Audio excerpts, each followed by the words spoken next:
Israel और Hamas के बीच आज से शुरू होगा संघर्ष विराम। कतर ने कहा बंधकों की रिहाई पर बातचीत से हुई देरी। आज 13 बंधकों को रिहा करेगा हमास। जंग में 4 दिन तक जारी रहेगा संघर्ष विराम। भारतीय समय अनुसार सुबह 10:30 बजे होगा युद्ध विराम। शाम 7:30 बजे होगी बंधकों की रिहाई। हमास थाईलैंड के बंधकों को करेगा रिहा। ईरान ने कराई बंधकों की रिहाई की डील।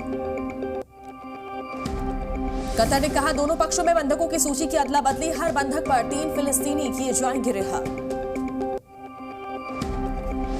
युद्ध विराम में गाजा पट्टी से नहीं हटेंगे इजरायल के सैनिक। सेना ने कहा उत्तर और दक्षिण में नहीं होगा कोई भी मूवमेंट।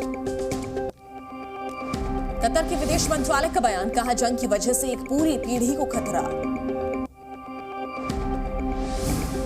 जंग में मध्यस्थता कर रहे कतर ने कहा इजरायल हमास जंग को रोकना होगा। गाजा में शांति बहुत जरूरी है। स्पेन और बेल्जियम की प्रधानमंत्री से मिले नेतन्याहू। अंतर्राष्ट्रीय कानून के दायरे में है हमास के साथ जंग। यरूशलेम के दौरे पर निकले बेल्जियम और स्पेन के प्रधानमंत्री किबुत्स गिरी में हमले वाली जगह का दौरा किया। युद्ध विराम के बीच इजरायल के वॉर कैबिनेट की बैठक। प्रधानमंत्री बेंजामिन नेतन्याहू ने की अध्यक्षता। इजरायल के पीएम नेतन्याहू ने फिर से कहा हमास को खत्म करना बहुत जरूरी है। इजरायल फिलिस्तीन के बीच तभी होगी शांति।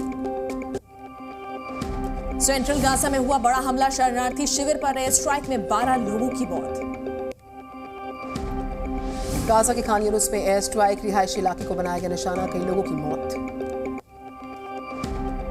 गाजा के जबाली इलाके में आईडीएफ की कार्रवाई। हमास की कई सुरंगों और रॉकेट्स का पता चला। इजरायली सेना को शिफा अस्पताल के नीचे मिली सुरंग। टनल में बाथरूम किचन भी मिला। आईडीएफ ने जारी किया इसका वीडियो। इजरायली स्ट्राइक में हमास के कमांडर ढेर। आईडीएफ ने जारी किया वीडियो। पाकिस्तान के इस्लामाबाद में फिलिस्तीन के समर्थन में रैली। प्रदर्शन में बच्चों ने लिया हिस्सा। बिना किसी शर्त होगी 23 बंधकों की रिहाई। बंधकों की रिहाई कब होगी खुलासा नहीं। हिजबुल्लाह के ठिकानों पर इजरायल के फाइटर जेट्स ने किया अटैक। लेबनान में रॉकेट लॉन्चर्स पर निशाना साधा हमले का वीडियो सामने आया। युद्ध विराम की घोषणा के बाद गाजा में मानवीय मदद भेजने में दिक्कत। मदद के लिए रफा क्रॉसिंग के पास खड़े कई ट्रक। हिजबुल्लाह पर इजरायल का हमला। हमले में आतंकी अली शबीब मोहसिन ढेर हुआ। गाजा में आईडीएफ के सैनिकों पर हमास का हमला। सैनिकों के बख्तरबंद वाहनों को बनाया निशाना। गाजा पर इजरायल की एयर स्ट्राइक। हमास के ठिकानों पर की बमबारी। गाजा के अस्पताल से निकाले गए 100 मरीज खान यूनिस के नासिर अस्पताल में किया गया शिफ्ट। Z News।